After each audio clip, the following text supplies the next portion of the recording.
దోస్తులు అందరు ఎట్లుంటారు మరి మంచిగున్నారులే. ఇవాళనైతే నేను ఒక పేపర్ క్రాఫ్ట్ ప్రాజెక్ట్తో మీ ముందుకైతే వచ్చింది మీ కవిత.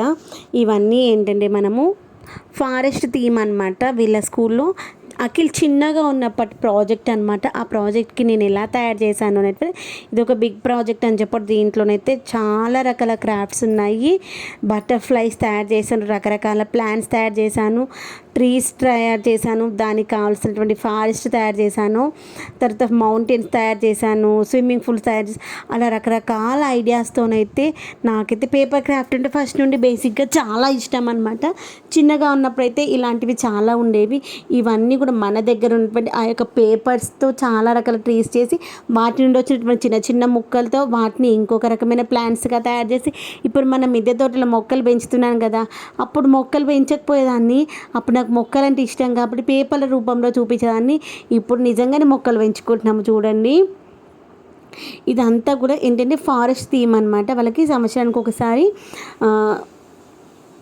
అదేంటి ఎగ్జిబిషన్ సంథింగ్ ఇదంటే పేరు మర్చిపోయాను. దాంట్లో ఏంటంటే వాళ్ళు ఒక్కొక్కరు ఒక్కొక్క థీమ్ తీసుకుంటారు అనమాట. ఒక్కొక్క క్లాస్కి సంబంధించి ఒక్కొక్కటి ఉంటుంది. వాళ్ళు ఏంటంటే అఖిల్ నర్సరీ ఆర్ యూకేజీ ఉన్నాను అనుకుంటాను. ఆ టైంలో ఫారెస్ట్ ఏమంటే దాంట్లో కావాల్సిన యానిమల్స్, తర్వాత మనం ఏంటి అడవి అంటే అడవిలో ఏమేమి ఉంటాయో ఒకసారి నేను ఇమాజినేషన్ చేసుకొని వాటన్నింటిని కలిపి చేసుకున్నాను. చాలా అందంగా తయారు చేశాను. ఓకే ఫ్రెండ్స్, అది సైన్స్ ఫేర్ అనమాట. మర్చిపోయాను, మా వాడు వచ్చి చెప్తున్నాడు. సైన్స్ ఫేర్ ఉంటుంది ఎవ్రీ ఇయర్. ఆ సైన్స్ ఫేర్కు తయారు చేశాను. ఫారెస్ట్ అన్నప్పుడు దాంట్లో మనకి మొక్కలు ఉంటాయి కదా, చిన్న మొక్కని స్టార్ట్ చేస్తే పెద్ద వృక్షంలాగా మహావృక్షాలు కూడా ఉంటాయి కదా. దాంతోపాటు అన్ని రకాల జంతువులు ఉంటాయి. అడవి అంటేనే మనకి వన్యమృగ సంపద కదా. అంటే దాంట్లో మనకి వైల్డ్ ఎనిమల్స్ ఉంటాయి, నార్మల్ ఎనిమల్స్ ఉంటాయి కదా, తర్వాత మౌంటైన్స్ ఉంటాయి, తర్వాత వచ్చేసి రివర్స్ ఉంటాయి. అవన్నీ కాన్సెప్ట్ తీసుకొని తర్వాత వాటికి ఒక బౌండరీ ఉంటుంది కదా, అలా బౌండరీ ఉంటుంది. ఆ బౌండరీ చుట్టూ మొక్కలు ఉంటాయి. ఆ యొక్క మొక్కలలో కూడా చిన్న చిన్న మొక్కలు, పెద్ద పెద్ద మొక్కలు, ఒకే రకమైన మొక్క కూడా ఆకులలో చేంజ్ ఉండొచ్చు, వాటి యొక్క సైజులో చేంజ్ ఉండొచ్చు. కొన్ని గుబురుగా ఉండొచ్చు, కొన్ని పొడవుగా ఉండొచ్చు, కొన్ని పొట్టిగా ఉండొచ్చు, కొన్ని పూల చెట్లు ఉండొచ్చు, కొన్ని కాయల చెట్లు ఉండొచ్చు, కొన్ని ఉత్తగా అందమైనటువంటి మొక్కలు ఉండొచ్చు. అలా కాన్సెప్ట్స్ తీసుకొని చేశాను. ఎంత మంచిగా అనిపిస్తుంది. ఇదంతా కూడా పేపర్ వర్కే అనమాట.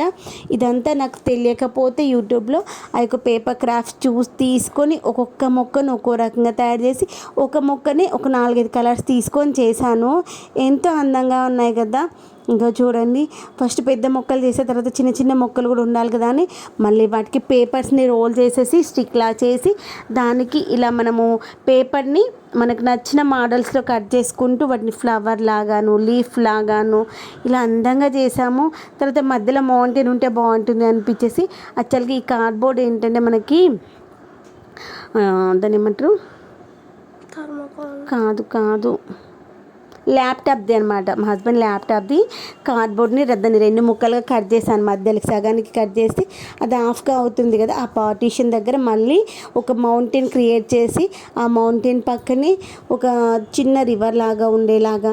తర్వాత మౌంటైన్ అంటే ఏంటి, వాటర్ ఫాల్స్ దగ్గర మనకి ఏముండాలి, కొబ్బరి చెట్లు ఉండాలి. తర్వాత వాటర్ ఫాల్స్ దగ్గర